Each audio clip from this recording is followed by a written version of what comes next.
Welcome to Code Effectively. The topic for today is call by value. We will understand what exactly is call by value in Java. So without wasting any time, let's start. You can see I have created a class name as test. Okay, this is a simple class named test. In this, I have a function named mul, which is used to multiply the number by 2. Whenever I input a, it will multiply a by 2 and store in x, and similarly b will be multiplied by 2 and stored in y, and this is a small I. Okay, after this what I will do, this is void main int n1 and n2.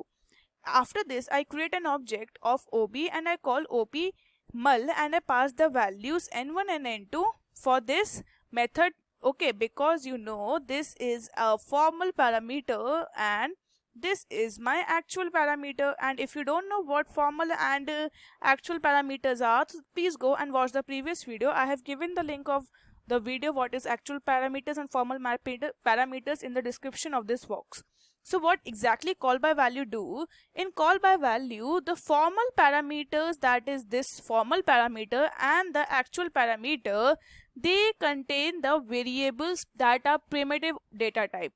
Primitive data type, that is, they could be int, that they could be double, they could be float, and you name it, all the primitive data types. So that is known as a call by value. Call by value, or you can say whenever we are talking about call by value, we are talking that the actual parameters and the formal parameters will pass the value that is known for the primitive data type. That could be int, float, double, string, char, and boolean also. So what happens in actual and formal parameters, they are passing the primitive data types. So this is known as call by value. Let's take an example when the program will run, okay, and their user has input the value of n1, let's say 5, and n2 also as 10.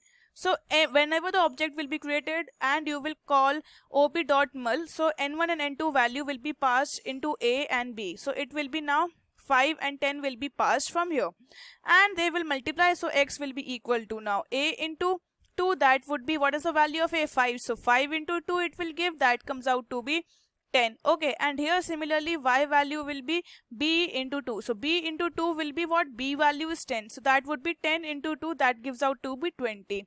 So you can see what I am doing. I am passing, when I am calling the function, I am passing the values that are of primitive data type. Okay, so that is known as the call by value. That when you pass the values from one function to another, you are passing the values that are of primitive data type. Now this is a simple example. Now what exactly call by value do is, what are the features you can say? First feature is actual and formal parameters. Actual and formal parameters, what they do? They pass the values that are of primitive data type. Passed values are of primitive data type. This is the important thing.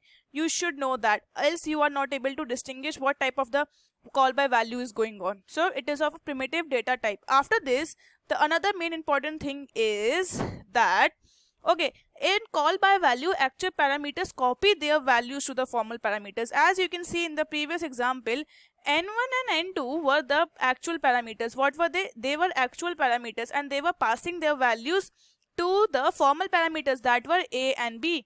Okay, so they were passing their values, or you can rather say they copy their value to the formal parameters. So this is another thing, that actual parameter pass, or rather you can say copy their value. They copy their value to formal parameters. This is an important thing. You should know, because when I will be teaching you call by reference, these only important points are required in order to distinguish whether the function or the program is of call by value or it is of call by reference. After this, actual parameter and formal parameters have different memory location. Let me first write and then I will explain you actual and, let's say I am writing in short, formal parameters. Formal parameters have different memory location. Different memory location. This is important. I will explain you how. Okay, and after this, let me explain you how.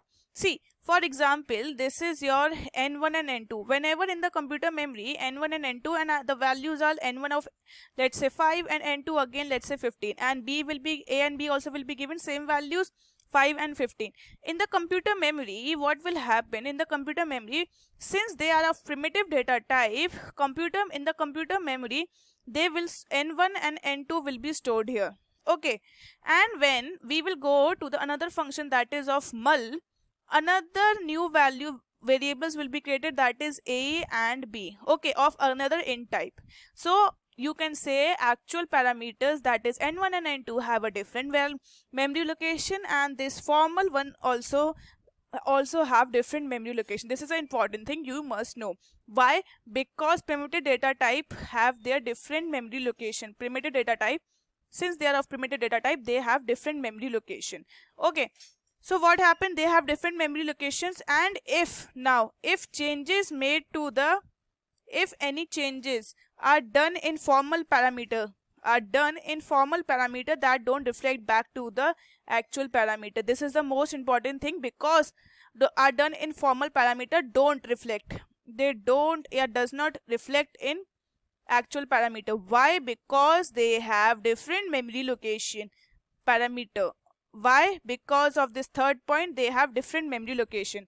Let me explain you how. Let's say now I say you are already seen that a and b value, we when multiply by 2 and multiply b also by 2, the value are x and y. And after this, let's say I also change the, and I just again write the code that the origin a will be again x and b will be again y. So now the a and b new value would be what? After multiplying by 2, a will be 10 and b will be what? B will be 30. So now a and b will be 30 now. This a will be 10 and b will be 30. But what is the value of n1 and n2?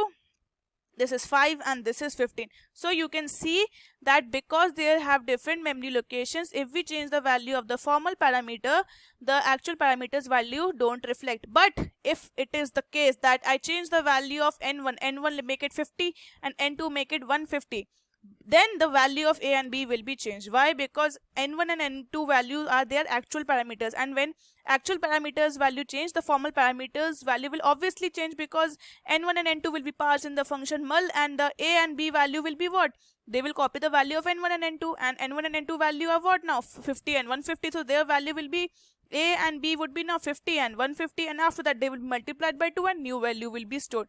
So for if the changes are made in the actual parameter, then they will reflect in the formal parameter, else the changes made in the formal parameter won't reflect in the actual parameter. Okay, so this is call by value, that actual and formal parameters pass the values that are of primitive data type. Actual parameters copy their value, okay, and they have different memory location. Due to the different memory location, if any changes are done in the formal parameter, they don't reflect back to the actual parameters. Hope you like this video. If you like this video, kindly go and subscribe to the Code Effectively channel. Thank you for watching the video.